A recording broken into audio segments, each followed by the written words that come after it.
Muy buenas noches, que el Señor los bendiga. Y bienvenidos una vez más a un estudio de Apocalipsis, una visión alternativa de la realidad. Y ya para hoy tenemos la lección número 5, la salutación. Y como siempre, comenzamos con la lectura de nuestro texto griego. Apocalipsis capítulo 1, versículo 4 y 5, la primera parte. Johannes tai septae ecclesiais tai enteasia. Haris humin kai Irene. Apohoon kai hoen kai homenos. Kai apothon epta neumaton o ha enopion tu tronoutu. Kai apo Jesu Christu, ho martus ho pistos, ho prototokos, thon necron kai ho archon ton basileon, tesges. La lectura que acabo de hacer es según el sistema erasmista. Hay otras formas también de leer el griego. Una nota que quiero hacer antes de pasar a explicar el texto mismo es que aquí, en este versículo 4, encontramos uno de los famosos errores gramaticales que tiene Juan en Apocalipsis. Apojoon. Resulta que esta preposición, apo, debe necesariamente ser seguida de un genitivo. O sea, eso es gramática elemental griega. Sin embargo, aquí nosotros tenemos hoon, que es un participio presente que está en nominativo. Debía ser un genitivo, pero a Juan se le ocurrió poner un nominativo. Bien, estos errores gramaticales que pueden aparecer o van a aparecer más adelante en el texto griego son los que hacen pensar a los eruditos que Juan de Apocalipsis o Juan de Patmos no es el mismo autor del Evangelio de Juan. Sin embargo, hay una explicación teológica acá. Podría ser que una razón por la cual Juan eligió poner un nominativo y no un genitivo, seguido de apo, como si sucede las otras dos veces en que aparece la misma preposición. Acá, por ejemplo, está apo-thon. Eso quiere decir apo más genitivo. Apo Jesu, también Christu, ¿no? También es un genitivo. Acá es un nominativo. Entonces, se supone que hay una intención teológica en Juan para colocar un nominativo después de apo. Y es que Joón, el que es, el que era y el que está viniendo, es un nombre propio de Dios y por lo tanto indeclinable. Sería una suposición y muy interesante, por cierto. Bien, aparte de eso, aquí tenemos una pequeña nota a pie de página. Lo que me está indicando esta nota es que aquí había, o mejor dicho, hay ciertos manuscritos, cierta evidencia textual que colocan después de apo la palabra Dios, apotheu. Hoon, Caijo en, Caijo menos. La traducción normal, porque Reina Valera y otras traducciones tienen esta forma, simplemente dicen de parte del que es, del que era y del que ha de venir. Pues resulta que un escriba griego notó el error, y esta es la teoría más lógica, y notó el error de tener apo más nominativo y entonces colocó un genitivo y la lectura alternativa sería de parte de Dios, eliminando el error gramatical y luego colocando esto como decir entre paréntesis el que es, el que era y el que ha de venir. Es una lectura interesante, pero la mayoría de los eruditos opinan que es un error, es decir, una adición posterior por un escriba. Pues bien, ya habíamos comentado la primera parte del versículo 4, Johannes thais septae ecclesiais, que sería Juan a las 7 iglesias, thais en Asia, las en la Asia. Bien, habíamos comentado esta frase en la lección anterior y entonces no la vamos a comentar. Lo siguiente que dice, porque esta es una epístola y tiene la forma de una epístola. Este puntito arriba significa dos puntos. Haris Humin Kai Eirene. Literal, gracia a ustedes y paz. Apojón, de parte del que es o del que está haciendo, porque este es un participio presente. Kai Joen y el que era, aquí ya nos pasamos a un imperfecto. O sea, primero tenemos un participio, luego tenemos un imperfecto.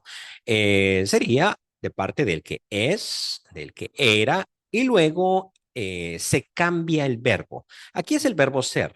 Hoon y hoen es el mismo verbo, solo que conjugado en dos formas distintas, en participio y en un verbo personal, ¿no?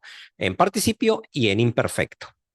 Pero luego, hoerjómenos, este es el verbo erjomai, ¿no? Que está en presente, por cierto. Es un sinónimo del verbo ser o del verbo eimi. Es un sinónimo que también puede traducirse como es o como llega a ser. Pero curiosamente, aquí es un presente, no es un futuro, ¿no? Entonces, literalmente es de parte del que está siendo, del que era y del que está viniendo. O sea, esa idea, no tanto del que ha de venir como a un futuro, como traducen prácticamente todas las versiones modernas, sino es el que está viniendo. Ya vamos a ver la lógica de esa traducción.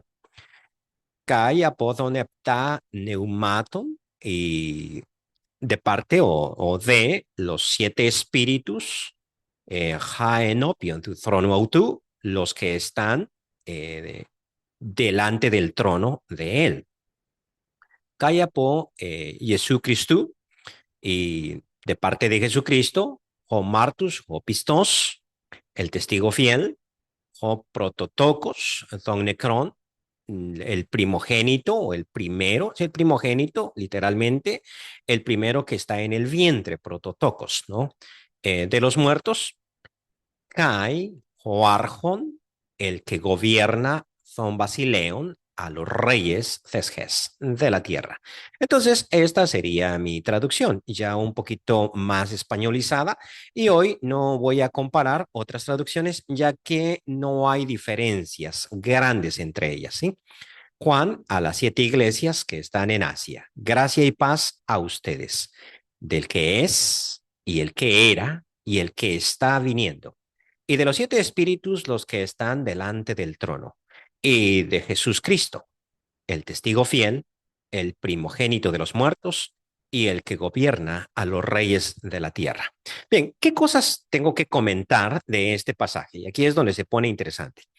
Lo primero es la forma, es decir, la estructura, e intencionalmente lo coloqué así. Realmente en Apocalipsis esto está en forma de párrafo, ¿no?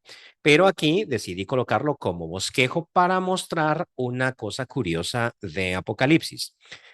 Los números son importantes. El 7 significa perfección y eso lo vamos a ver más adelante, pero es el más famoso de Apocalipsis y por eso lo menciono. También es digno de mención el 3. Curiosamente, aquí Juan, que es el que está escribiendo, esto no lo está dictando el Señor, es él, ¿no? Juan a las siete iglesias que están en Asia. Gracia y paz a ustedes. eh, Va a señalar a Dios en una triple forma, del que es y el que era y el que está viniendo. Notemos que para describir a Dios Padre utiliza tres frases. Es, el que era y el que está viniendo. Además de eso, para describir a Dios, utiliza tres descripciones. Esta sería la primera. La segunda, y de los siete espíritus, los que están delante de su trono. Y de Jesucristo. Ok, generalmente el apóstol Pablo hace una salutación como esta. Empieza diciendo, por ejemplo, a todas las iglesias, gracia y paz a ustedes, o a vosotros en Reina Valera, ¿no? Que es lo mismo, solo es un español más antiguo y, bueno, de la península ibérica, más castellano, ¿no? Que el nuestro, pero nosotros decimos gracia y paz a ustedes. Muy bien. Pablo es el que inventa este saludo, que realmente no lo inventa, sino lo combina. Los griegos tendían a saludarse por medio de la palabra gracia, charis, ¿no? Que hoy en día significa simplemente hola. Y los hebreos tendían a saludarse con el término paz, shalom, ¿no? Que si uno estudia hebreo moderno, y yo lo he hecho, shalom hoy en día simplemente significa hola, igual. Pero en tiempo del Nuevo Testamento, shalom significaba no solo paz, ausencia de guerra, sino bienestar y prosperidad económica. Por eso es que en el Antiguo Testamento aparecen muchos sacrificios de paz. Y eso no es que la persona no tenía guerras, sino significa mis cosechas produjeron mucho, entonces yo traigo un sacrificio de shalom al Señor, un sacrificio de acción de gracias por la prosperidad. Entonces, cuando uno le decía al compañero Shalom, le estaba deseando la prosperidad. Y lo mismo sucedía con Haris. Uno le estaba deseando la gracia. Obviamente, Pablo no utiliza el término Shalom, sino el equivalente griego Eirene. Y Juan aquí simplemente utiliza esta forma que es muy común en el apóstol Pablo. Gracia y paz a ustedes. Lo que es diferente tanto en Pablo como en Juan es el origen de esa bendición. Para los hebreos, shalom es algo que yo te deseo o yo te comunico, yo te bendigo, ¿no? Shalom, yo te estoy dando esa bendición. Y para los griegos, pues haris, simplemente yo te estoy deseando esa gracia. Sin embargo, Juan no es el que está transmitiendo ni dando, ni tampoco Pablo en sus epístolas, sino siempre es gracia y paz. Y aquí va el punto teológico importante. De parte de Dios Padre y del Señor Jesucristo. La forma paulina siempre es dual, de parte de Dios Padre y del Señor Jesucristo, distinguiendo entre los dos, pero no aparece el Espíritu por ninguna parte. Ok, gracia y paz a ustedes de parte de Dios Padre y del Señor Jesucristo. Y en esto se distingue Juan con su triple descripción de Dios. No dice de Dios Padre, dice del que es y el que era y el que está viniendo y de los siete espíritus, los que están delante de su trono, y de Jesucristo.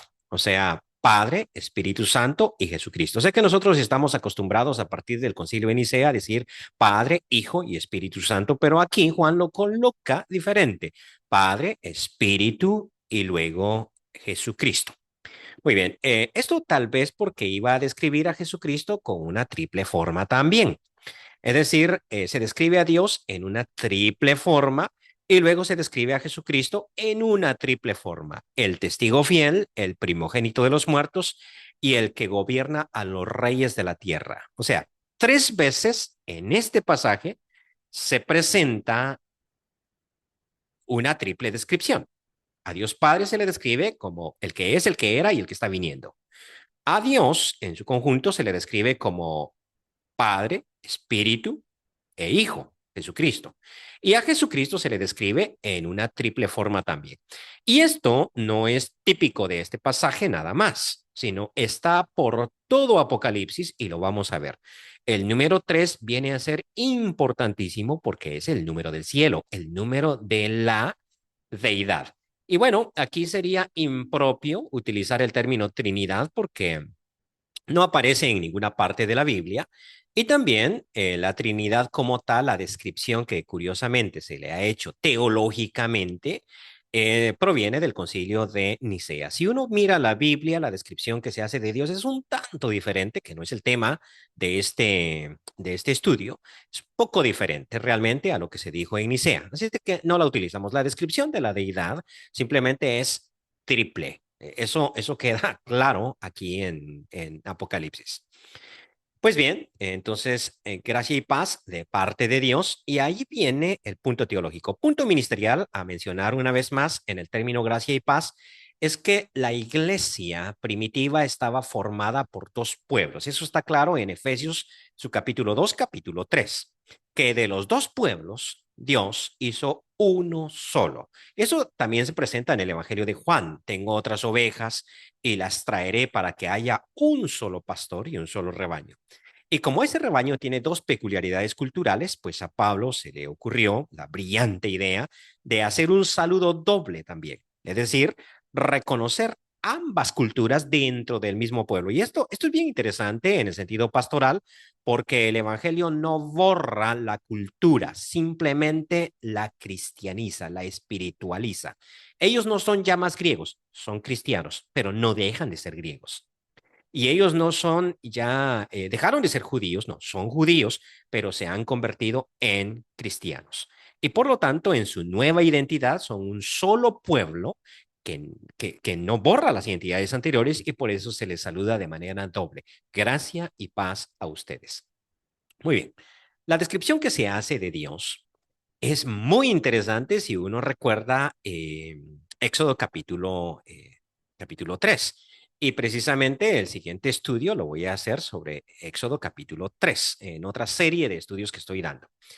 En Éxodo capítulo 3, Moisés sube al monte y cuando pregunta a Dios por su nombre, ¿cómo te llamas? ¿Qué nombre le voy a dar al pueblo? Dios simplemente le responde, yo soy el que soy, ¿no? O sea, la esencia de Dios es su existencia. Yo soy el único. En Isaías se me presenta como antes de mí no hubo nadie más ni lo habrá después. Y en Apocalipsis se presenta eso. La última realidad y la única realidad es Dios, el que es. Yo soy el que soy, pero también el que era en el pasado y el que, y aquí es bien interesante la traducción, el que está viniendo, porque la venida aquí no es de nuestro Señor Jesucristo, no es lo que se está señalando, se está describiendo a Dios Padre. Entonces no es el que ha de venir allá al futuro, sino el que está mostrando su presencia, ¿no? El que es, el que era y el que está viniendo. Sería la traducción eh, más exacta, ¿no? El que está viniendo. Dios nunca ha dejado de ser. Dios es rey desde la eternidad y hasta la eternidad, pero curiosamente Juan no lo señala en su forma histórica, el que era, el que es y el que está viniendo, sino arranca con el presente, el que es. Y ahí es donde uno tiene que estar totalmente claro de que Dios es el mismo que era allá en la creación, en el Éxodo, en toda la liberación del pueblo de Dios y el que está viniendo. Es decir, el mismo que rescató a Israel de la esclavitud de Egipto es el mismo que liberará a su pueblo de la opresión de la bestia del imperio, ¿no? El mismo que nos salvó por medio de Jesucristo y su sacrificio es el mismo que vendrá por nosotros nuevamente, ¿no? A través de la persona de Jesús. Entonces, el pasado es lo que Dios ha hecho y el joerjómenos es lo que Dios está a punto de hacer y el presente on, que sería es un participio presente del verbo eimi, cero estar, es el que es. Que no se nos olvide que Dios no solamente era y va a venir o va a salvarnos, sino es el que es siempre. La segunda frase, y de los 7 espíritus, obviamente hace alusión al Espíritu Santo, pero en Apocalipsis se presenta siempre en su séptuple forma, ¿no? Y precisamente aquí hace alusión a una visión que Juan va a tener. Es decir, esta salutación que nosotros estamos describiendo acá y la bendición también que lanza hacia la iglesia, fueron escritos a posteriori. Juan primero ve todas las visiones, escribe el Apocalipsis y de último está escribiendo lo que estamos nosotros leyendo en este momentito. Por eso anticipa lo que va a pasar allá, hace una prolepsis, es el nombre que se le da a esa figura literaria. Y de los 7 espíritus, los que están delante de su trono, porque delante del trono van a aparecer 7 antorchas y ahí dice que son los 7 espíritus de Dios enviados a recorrer la tierra, que sería la plenitud de su espíritu, es decir, el Espíritu Santo. También otro estudio que estoy dando aquí mismo en este canal de YouTube y de Jesús Cristo. Quise traducirlo así, no Jesucristo, como traducen las versiones modernas, porque señalo que en griego estas son 2 palabras y solo quise señalarlo, ¿sí? Jesús, Cristo, son 2 palabras. Y esto es porque es Jesús que fue coronado como el Cristo, ¿no? Por Dios, que quiere decir el ungido, ¿no? Nosotros es que lo hacemos ya como un nombre propio, Jesucristo, porque generalmente en Pablo aparece por primera vez esto, aunque esta no es la forma peculiar de Pablo a llamar a Jesucristo. Generalmente lo llama simplemente Cristo. pocas veces utiliza esta forma compuesta y a veces lo hace al revés, Cristo Jesús, ¿no? Pero los cristianos posteriores mezclaron el nombre y se les olvida que Jesucristo no es un nombre propio, que Cristo realmente es un título que recibió la persona de Jesús. Bien, en su triple descripción de Jesús, aquí el escritor Juan lo hace en sentido histórico y esto es importante para el pueblo que está viviendo sufrimiento.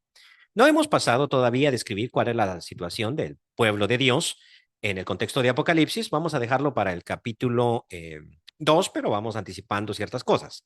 Este comentario no he querido hacerlo con una gran introducción que nos haga olvidar el texto, sino ir explicando conforme van apareciendo las situaciones en el texto. Pero aquí haciendo una anticipación, una prolepsis, como decíamos anteriormente, anticipación de la situación, la iglesia estaba viviendo persecución y algunos, como Antipas, mi testigo fiel, ya a quien se le llama también testigo fiel, Homartus Hopistos, ya habían dado la vida y otros estaban a punto de dar la vida por Cristo.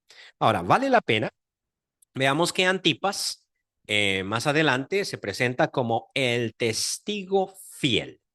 Y como testigo fiel que fue, dio su vida por Cristo. De hecho, en griego, martus, que es de donde viene nuestra palabra mártir, se traduce literalmente testigo, o sea, no mártir, testigo. Mártir es alguien que da la vida por Cristo, pero testigo es aquel que da un testimonio en público. Más adelante, el término mártir significó dar la vida. El término martus en griego no significa dar la vida, sino simplemente dar un testimonio. Y lo que pasa es que a los que daban el testimonio público, pues eso les costaba la vida y de ahí viene la derivación del término. Pero interesante de dónde viene. Entonces, ojo martur hopistos significa el testigo, el que es fiel, o sea, el que da el testimonio hasta el final. Y en Apocalipsis, este término que se aplica a Jesucristo se aplica también a Antipas, ¿no? Ya veremos esa historia y el significado de su nombre. Antipas es el testigo fiel. Muy bien. Pero a diferencia de Jesucristo, Antipas no ha resucitado, está muerto. Por eso a Jesucristo se le presenta como el testigo fiel, luego el primogénito de los muertos. Eso quiere decir el primero que ha resucitado figurativamente. Aquí no, o figuradamente. Aquí no se dice eso. Es como traduce la nueva versión internacional. El primero de la resurrección. Dice, porque interpreta la forma. No se está diciendo que es el primer resucitado, pero eso se infiere claramente. Entonces, ojo, prototocos significa el primogénito de los muertos. Y se utiliza esta palabra en vez de decir el que resucitó, que pudo haber dicho Juan perfectamente, el que resucitó, pero no dice el que resucitó, dice el primogénito de los muertos, dando a entender que es el primero de muchos, que muchos volverán a la vida, ¿ya? Solo que él es el primero. Prototocos significa el primero de su clase. Y por esto es interesante que este es el término que se utiliza precisamente para María. Eh, Dio a luz a su hijo primogénito, el prototocos, se le llama a Jesús en ese caso. Y por eso, a partir del griego, es insostenible que María no haya tenido más hijos. Tenía más hijos. Por eso a Jesús se le llama primogénito, si no hubiese sido unigénito, ¿no? Entonces, aquí hay más muertos, solo que no han vivido todavía, y por eso se le llama a él el prototocos. Y la historia de Jesús, entonces, es, primero, da su testimonio fiel. A causa de su testimonio fiel, él muere y por lo tanto es el primogénito de los muertos al resucitar. Y ahora es Joarjon, es decir, el gobernante, ¿no? El gobernante de los reyes de la tierra. No solamente resucitó, sino está en gloria reinando. Lo reconozcan esos reyes o no. Y esa es la historia de Apocalipsis. El rey es Jesucristo. Por eso hemos llamado a este curso una visión alternativa de la realidad. Es decir, Las personas miran a los reyes como independientes o como supeditados a la bestia, ¿no? Es en el capítulo 17. Esos reyes pelean para la bestia. Sin embargo, la realidad es diferente y la visión correcta es la de Apocalipsis, una visión alternativa de la realidad. En esa visión alternativa, Jesucristo es el verdadero rey. Una vez más, veamos cómo aquí se utilizan los nominativos: Homartus, Hoprotocos y Hoargon. Son tres nominativos, pero claro, después de apo sigue un genitivo y entonces el error se corrige. Sin embargo, aquí podrían ir también genitivos y no habría ningún problema. Pero Juan, en su perspectiva teológica, utiliza nominativos porque esta es su forma de describir a Jesús. Lo mismo que aquí la forma de describir a Dios. Entonces yo estoy más con el grupo que opina que Juan es un verdadero teólogo y que por lo tanto sus errores gramaticales no son errores gramaticales, sino son la forma de comunicar un mensaje más profundo. Para Dios no se van a usar genitivos, se van a usar nominativos. Muy bien. Finalizo con este comentario. ¿Por qué es importante esta descripción de Jesucristo? Bueno, Antipas es el testigo fiel y por lo tanto se espera un futuro glorioso para él. También resucitará de los muertos con Cristo, Apocalipsis capítulo 20, y también gobernará sobre los reyes de la tierra, Apocalipsis capítulo 20. Y vi las almas de los decapitados y volvieron a vivir y reinaron con Cristo 1000 años. Ese será un tema a posteriori. Pero entonces la iglesia tenía que ver en Jesucristo y su historia también la historia de ellos. Si yo, al igual que Antipas, soy un testigo fiel, y si eso me cuesta la vida, también resucitaré de los muertos y también reinaré con Cristo sobre la tierra. O sea, este es un punto muy interesante y muy importante para todas aquellas personas que estaban viviendo este tiempo de aflicción. Bien, esto es todo por hoy. Como siempre, deseo que el Señor los bendiga y no olviden suscribirse a mi canal si les ha gustado el contenido y también compartirlo con aquellas personas que ustedes creen que puedan beneficiarse de él.